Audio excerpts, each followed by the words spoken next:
प्रमद बर' जेननाय लोगो लोगोनो 5 बोसोरनि उनाव फुजा मेलाया बयनिबो मोखांखौ मिनिस्लुनाय लाबोदों आरोना ओरैबायदि गोजोननाय मोनलायलायबाय आरोना आरो जों बायदि गोरिबनि फिसाफ्रा दिनैनि गुबै टपिकआनो जाहैबाय जोंहा हाग्रामा महिलार सारनि दैदेननाय बिपिएफ हानजा देरहासार जानाय लोगो लोगो जोंनि उदालगुरियाव डिपुटि चिफ महरै जोंहा बिपिएफनि गोख्रों दैदेनगिरि रिहन दैमारि सारखौहाय डिपुटि चिफ महरै सायख'नाय जासिगोन होननानै जों मिथिनो मोनदों।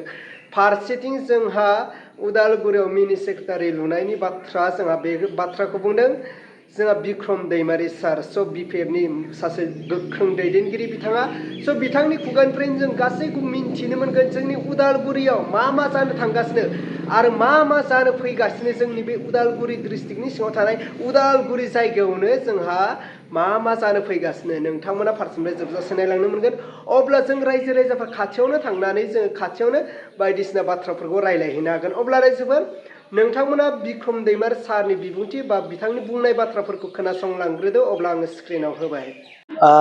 गमामायैनो बिटिसि हालामनि थाखाय गोजोननि खौरां पुनर बिटिसिखौ दैदेननो थाखाय राज खालामनो थाखाय हाग्रामा महिलारि बिथाङा बिपिएफ दल जानानै देरहाबाय आरो बिथांनि महरजोंनो बिथांनि बुंनायजोंनो बिथांखौ मोजां मोननानै रायजोआ दिनै हाग्रामा महिलारिखौ पसन्द खालामनानै सायख'नानै दिनै दैथायहरनो हाबाय।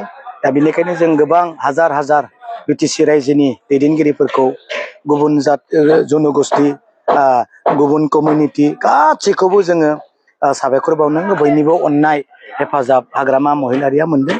बेनिखाय बे देरहानायनि रंजानाया गाबोननि दिननिफ्राय जोंहा सुरु जाबाय आरो बे बिटिसिखौ सामलायलांनायनि जुरिजेननाया जोंहा गाबोननिफ्रायनो जाबाय। बेनिखायनो जों दिनैनि बे प्रग्रामावहाय पेन्डेल नायनो फैदों आरो गोबां मावनांगौ खामानिफोर दङ बेनि थाखाय जों बेवहाय नायनो फैदों।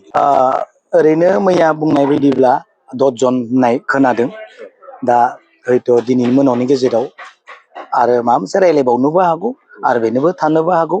दा बेनिखायनो माला पार्टि लेभेलाव गावसोर रायज्लायगोन। जेखिजाया सरकारा मोजां जागोन आरो रायजोनि मोजांनि थाखाय मावलांगोन बयखौबो। आरो हाग्रामा महिलारिया मैयानि दिनाव बुंदों बिथां सारा जे जों देरहाबाय रावखौबो जों अयनाय खालामनो नाङा अयनायनि बदलै अयनाय रावखौबो दा खालाम।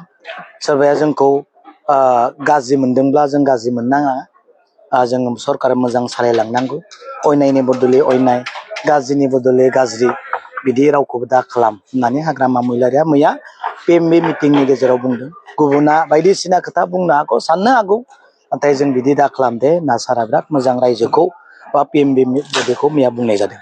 दिनैनिफ्राय सुरु जाबाय मैया एसे रायलायनांगौ दङमोन पिएमबि मिटिंआवहाय दा दिनैनिफ्राय लेटार होनाय इनभाइटेसन कार्ड हरनाय बेयो जाबाय आरो बेखौ नोंथांमोना गाबोन नुजोबसिगोन सोर फैगोन धोरोमनिफ्राय लानानै संगठनफोरखौ लानानै गासैखौबो लिंगोन। बेयाव रावखौबो लिङा होननाय जेबो बाथ्रा गैया बयबो जिहेथु फैनायनि मोन्थाय दं आरो लिंजानांगौनिबो मोन्थाय दं बेखायनो जों फैनायखौ नुनो मोनो। प्रायरिटिया जायफोर जोंहा हाग्रामा महिलारि दैदेननायाव जायफोर जों मेनिफेस्ट' लाबाय रायजोनि थाखाय इलेक्सनाव जाफोरखौ मावगोन होननानै बिथांखि लाबाय बेबायदिनो मावलांगोन हानायसिमाव।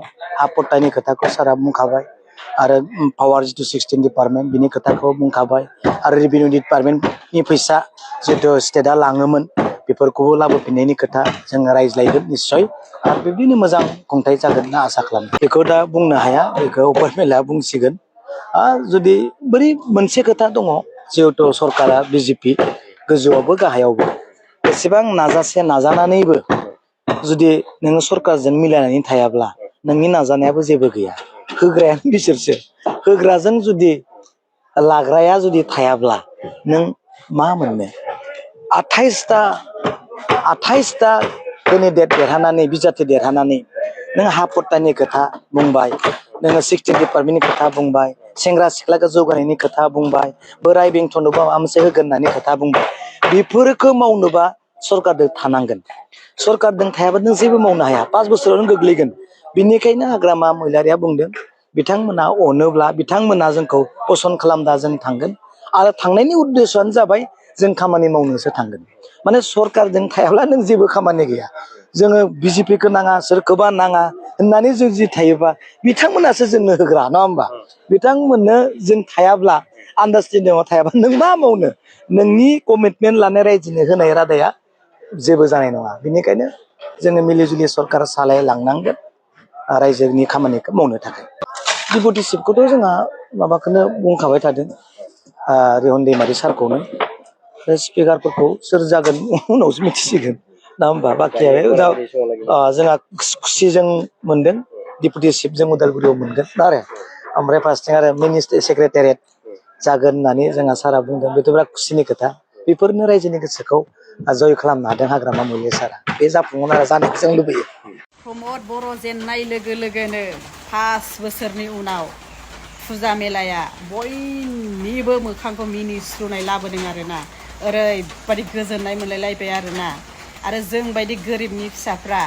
दखान होनानै खेला होनानै एसे खामायनानै जानो थाखाय लामा फैफिनबाय लोगोफोर बिनिखायनो रावबो बादा होग्रा गैला मोजाङै मोजां खामायनानै जानो इनकाम फैफिनबाय गोरिबनि फिसाफ्राबो ओंखायनो गावबागाव खामायनायावल' बेस्ट अब्ला मानाव गेदेर रायजो राजा आरो लोगो नोंथांमोना थार नुखाबाय खोनाखाबाय बुजिखाबाय नङा होनब्ला बिपिएफनि सासे गोख्रों मावथि गोख्रों दैदेनगिरि बिक्रम दैमारि सारा रोखा खालामनानै होबाय हाग्रामा महिलारि सारनि दैदेननाय बिपिएफआ सरकाराव फैनाय लोगो लोगो जोंनि उदालगुरियाव मा जानो थांगासिनो मिनि सेक्रेटारि जानो थांगासिनो दिनै जोंनि सनितपुर आरो बिश्वनाथनि रायजो राजाफ्रा क'क्राझार बायदियाव थांनो गोनांथि गैलिया एसेग्राब गोजान जायगायाव जोङो थांनो गोनांथि गैलिया दिनै बिपिएफआ सरकाराव फैनाय लोगो लोगो जोंनि बे उदालगुरियाव मिनि सेक्रेटारि जानो थांगासिनो लोगोसे जोंहा डिपुटि चिफ महरै रिहन दैमारि सारा जानो थांगासिनो आरो दिनैनि समाव समायखिरा लानो थांगासिनो अब्ला रायजोफोर नोंथांमोना थारैनो नुखाबाय खोनाखाबाय बुजिखाबाय दा बिनि बेलायाव नोंथांमोना मा कमेन्ट खालामहरो नोंथांमोना कमेन्टनि गेजेरजों फोरमायहरबानो जाबाय जे नोंथांमोननि कमेन्टआनो जोंनि बर' रायजो राजाफोरजों लोगोसे ओनसोलाव थानाय रायजो राजाफोरनि थाखाय बेसेबांबा गोग्गाथाव अब्ला रायजोफोर दिनैनि भिडिअखौ आङो बेखिनियावनो फोजोबबाय भिडिअखौ मोजां मोनदोंब्ला लाइक लोगोसे चेनेलखौ मोजां मोनदोंब्ला साबस्क्राइब